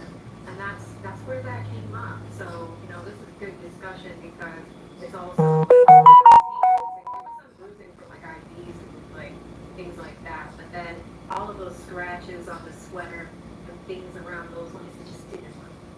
You know, it never did. It never did. So, yeah. Olivia Pierce, shout out to Olivia Niall, who's also Olivia Lambo on Twitter. yeah, She says by mounting Jonathan's sweatshirt and shirt in a plexiglass displays, they were able to separate it from its original evidence bag, which also had small tail-like pieces in it, aka where the shards came from, and that's so true, because that hoodie was in the same bag with the tail-like. that's right. And Maureen Hartnett did testify to that. She said that there was debris and stuff that was in the bag. Yeah, definitely. This is a comment we're talking about, guys, below, if you want to follow along. But those were interesting. The next witness we had was Dr. Scortivetto, and she's a medical examiner, testified first trial, testified this trial. I mean, there were some things that were interesting, but I really enjoyed, I think, a Leslie cross-reference this time. So I enjoyed seeing the difference in cross-examination, but that's where we found out that a second person attended the autopsy, right? And that, you know, coming to her conclusion, I think she was talking about the inside of the stomach and how it could not have been hypothermia. things of the like. And then on the defense side, we got to our favorite doctor, who talked about some of the same findings, but there were some other contradicting findings. That was of different opinions to Dr. Scorbello. I think the biggest thing that I learned as a Mass native was that wasn't even her region that she's assigned to normally. She worked in a different region that was in the middle of the state. This is all the way down south in the Cape Cod Arms. So the fact that I think she was covering for someone that was, they were short-staffed or something along those lines, but very interesting testimony. Thoughts on this one, Andrea? So there were a few thoughts about Scorbello. She certainly had strong opinions on some of her testimony, like the hypothermia. She was not going to budge on that on cross, and that was fine. The defense has their own experts that they're going to be able to present. Please like, share, subscribe. Other than that, To whoever she's watching, remarkably please like, share, cooperative subscribe. Thank you. with the defense theory, or at least suggestions of what possible circumstances could have led to John presenting in her autopsy room in this condition. One of the things that really, for me, stood out for Scorbello was the restrictions. The defense wasn't allowed to ask about whether marks on her arm or marks on John's arm were consistent with the dog bite. This is the medical examiner. This is the person charged with determining the cause of death, called by the Commonwealth, and that was restriction on the defense's ability to challenge the Commonwealth's theory. Certainly from my perspective, but then also wouldn't allow her to testify whether the injuries were consistent with the motor vehicle collision. They were able to get that around, they were able to work around her decision and get it in by just pointing out there are certain injuries that you expect to see, lower body extremity fractures and things along those lines. She didn't see any injuries like that. John had none of those injuries. I think the testimony. It was a situation where, for me, the big takeaway was Bev's thumb on the scale with this particular witness. Because just basic questions, you would expect the defense to be able to put their theory to the Commonwealth medical examiner. Not being allowed to do that is just incomprehensible. Yeah, I thought she was one of the best witnesses for the defense, actually, because in the end, they did get that out of her. Did you look for any injuries that were... And then we found out that she actually opened up the legs. She opened up the legs, and there were no fractures. Yeah. And that was huge. And they didn't bring out the arm x-rays of this witness in the end, and that was huge also, because of his arm, if that tail leg, arm would have been shattered, and we found out, these x-rays must have been, they existed all along. And they were never brought up in trial number one, which again would have been huge. It may have resulted in an acquittal, who knows. But Scorbello, I thought that she could never be strong-armed in changing her manner of death from undetermined to homicide. That was also a big deal. Yeah. She could not be strong-armed. And then putting in her autopsy report that these injuries were not consistent with a fight was so bizarre to me since I started covering this case. Like, when have you ever seen an autopsy report that says this is not how the person died? It definitely wasn't this. The injuries were not consistent with fire. We don't know what it was. But it definitely wasn't this. Don't even think it was this. And it's especially ironic because she concedes that when John's injury, she thinks, yes, he fell backwards, and she concedes John's eye injury, for example, is consistent with punch. There's not be backwards and then punch and crack your skull. So it's factually not even inconsistent. Right. I think I do remember one of the people at the hospital said something about a fight. I think it was not a police officer, a doctor. And I might have said something incorrect about the IV guys. Sorry, there's a lot of information and notes in front of me here, so just trying to make any corrections as we go. But Paul O'Keefe saw his body. Paul O'Keefe had his body during the first trial, and he said it looked like he went 10 rounds with Mike Tyson. Yeah. And that was what I don't remember if he testified to it, or if it was a statement, but it was somewhere. And I think you guys can correct me in the chat if I'm wrong. I know you know, but I think Paul O'Keefe did say that. Yeah, it was in the documentary too, I think episode 2. That's the same episode where they talk about Paul Paul and John's mom saying, looks like he got hit by a car, like Karen's reaction, it was not saying nothing. So, and that's the thing, of the full context of what was being said, right? So like that 10 seconds before is Karen saying that is what Paul said in that moment, you know? It's crazy, so crazy. But we're almost at the end of our list. Scorty Fedno, Andre Porto was from the Crime Lab. Ashley, I think this is the woman with the green hair. Ashley Delaware, that's how you pronounce She it. reconstructed the taillight. Andy knows much more about the taillight reconstruction than I do. Yes, I was so worried on that. yeah, so we talked about that for a while. There was Nick Bradford and Carl Mayasako from Bodhi Technologies. This was a lot around DNA testing and then Big hair here. yeah, Yeah. it moves and all of that stuff, and the swabs and not swabbing all of the area of the back of the car, but that's a whole other thing. And the other thing too is when the DNA testing on the hair, I think it came out through Carl Mayasako that hair could have come from someone on the female side of John's family with the genes, so it could have come from anyone else, you know, so Right. how that hair is stuck on for dear life like that, I will never know. Well, we did the math on it too, because we got he testified it was a 99.895% exclusion rate, but when you actually do the math, it sounds like a massive number, but when you actually do the math on the US population, that's 357,105 people who could have. Really don't mean much. source of that hair. That's how many people, you know, would share the maternal link. Right. Which makes a lot of sense, because this is how mitochondrial DNA tends to organize. Like, it just, it clusters in communities. And so, you know, you have certain ethnicities that are like common in this area, cluster in this area. You're going to have more relationship, close relationships in that particular area than you're going to have what they call widespread. So, you know, Boston Irish cops, like, yes. Yeah. Got a lot of people sharing similar maternal lines in somewhere like Canada. But it also could have been an Eastern Matthews. And they were in Karen's car all the time. In fact, they showed ring footage of her driving the kids around, right? So it could have been, like, East could have been Paul, could have been Eastern Matthew. Yeah. Exactly.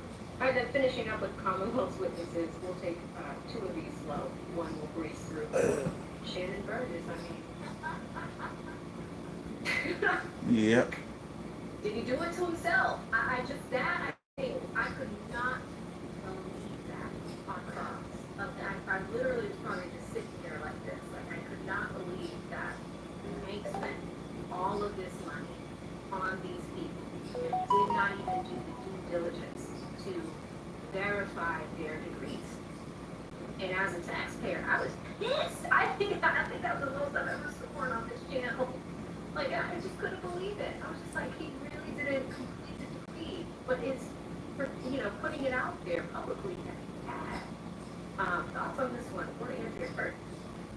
Well, yeah, it's just such an own goal. It completely, from my perspective, destroyed any sort of reputation that Aperture may have had for quality. And I say that may, like, I suspect they probably did not have a very good reputation for quality, because everything that comes out of this place gives the impression of just like servicing volume. You know, they want to have a high volume expert witness, like provision practice. So what do they want? They want to give you what you want so that you will pay them money, so that they will say the things that you want them to say on the stand. Like, it couldn't have been clearer that the standards and the integrity and so forth were not high. And so I think that as soon as that happened, it was just such an own goal for the Commonwealth, because now you have a just undermined culture too, just by association. Right. Well, shout out to Livia, who was in the chat before, who put up her question. She's the one who found out that information.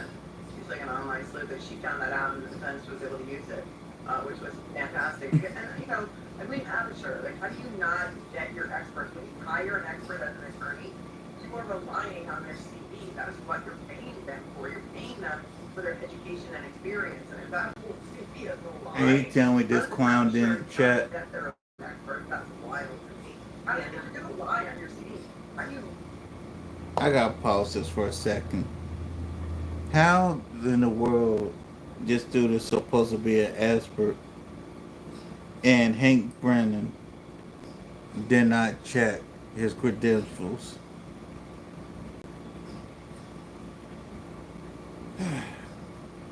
Let me introduce you to Seth Rollins, Mr. Brendan. Logan, Logan, one more thing. Bye-bye, bitch.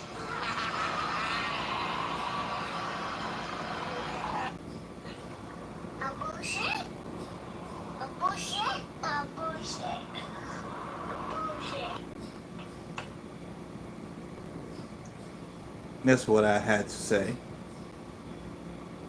Not know that that is a degree that is not even offered in school. You're gonna lie about getting your degree from. Yeah. And after that, nothing else could, I couldn't trust anything that he said. I really don't even remember what he testified about at this point. I mean, it was hard for me to walk away from it with the impression that Aperture did not know and deliberately participate in the whole CV revisionism process. I mean, there were so many explanations, but that's the problem. There's so many CVs out there. Like, this wasn't just an oversight that you made 10 years ago. You've been doing this for a number of years, and you've been doing it with the assistance of the folks at Aperture, whether it's the staff person who you're saying, And again, how the people at the Aperture should have knew about this. Not only that, but Hank Brennan should have known too. And when that being said, let me introduce you to Mr. Red Fox.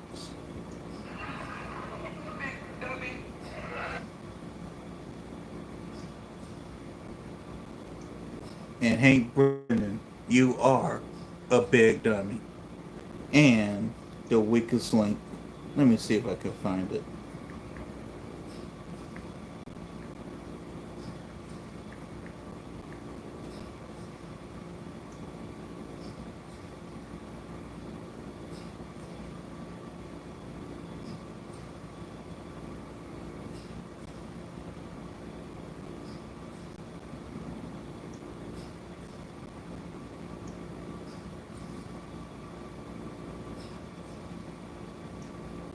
We can say goodbye.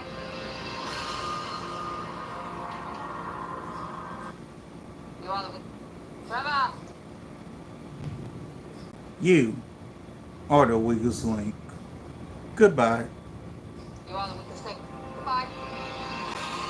Thank you.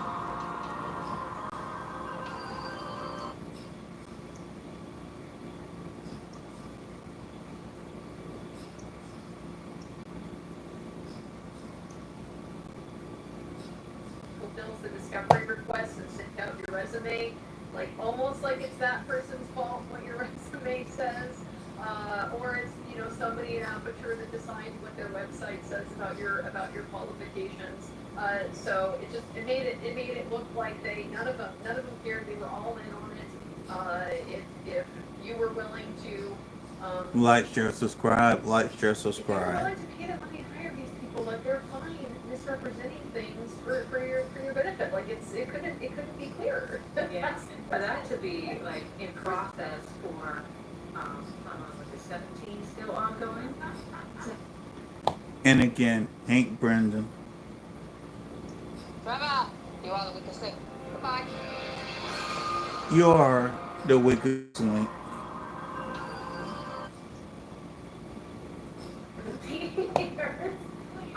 Like still in process is crazy. It's a great iron timeline chart with a whole day off. He had it on January 30th. Yes, that was the other thing. So, I think that the Commonwealth took a huge credibility hit with that. And then, we'll talk about Welcher in a second because there's a lot there. But I think Melanie, you have mentioned it. A lot of people probably tuned out after that. Like I think a lot of people just tuned out and were just like, all right, like, does this even matter? Anything he says after this point. But a lot of companies have marketing departments that are supposed to verify this information before they post it on their public website, right? But I did have a data forensic expert come on just to get his perspective. The crazy thing is the forensic community, the expert community is very small. They all know each other. And I brought him on, it was a good conversation. but he knew of some of these people, so I couldn't really go deep. You know, like I'm trying to cut through into these questions, but you know, out of respect, he knew some of them, so we couldn't, you know, and really dive deeper into the conversation. But it's a small community, you know. I believe it. Yeah, yeah. And then, all right, final two for the Commonwealth. Mr. Wolf, Dr. Wolf, the neuroscientist with the deep voice that was gravelly. He flew up from Miami, didn't have time for this. It's like, hey, what do you want? I need to go home. You know? Yeah. I'm surprised we didn't see the woman from last time about, like, I think I was talking to you about her. The one had the tattoos. Dr. yeah. Jenny Stonebridge. Yes, Yeah. she was pretty awesome. I'm surprised we didn't see her this time. So we got different neuroscience. But he didn't examine the brain. Stonebridge actually examined the brain. This guy is a doctor. He's probably a fabulous brain surgeon. He operates on living people. Yes. You know, he doesn't do autopsies. He doesn't examine the brains in the jar after they set for a couple of days in the solution that they put them in. Yeah.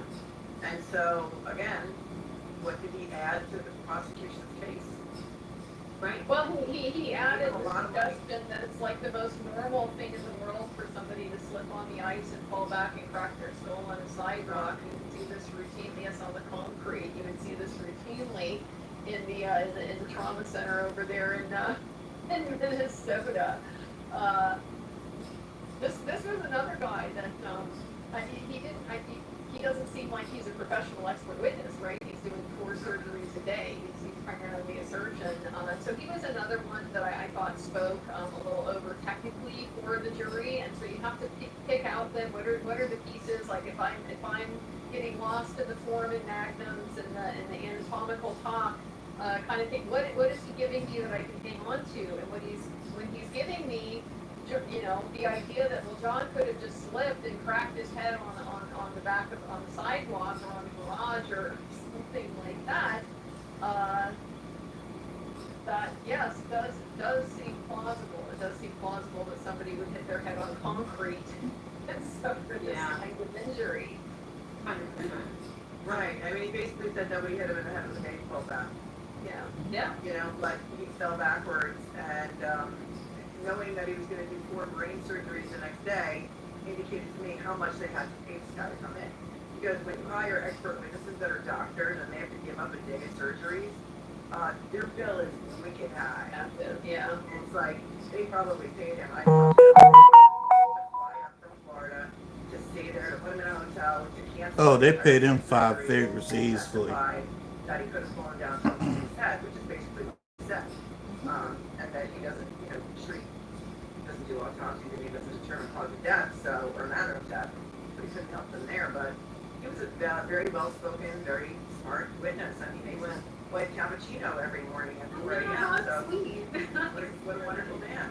What a lucky woman. Here we go. Here we go. He gave us that sort of today I learned tidbit that I will not forget. I like to collect those types of things, and especially when you get into the trials. He was telling about how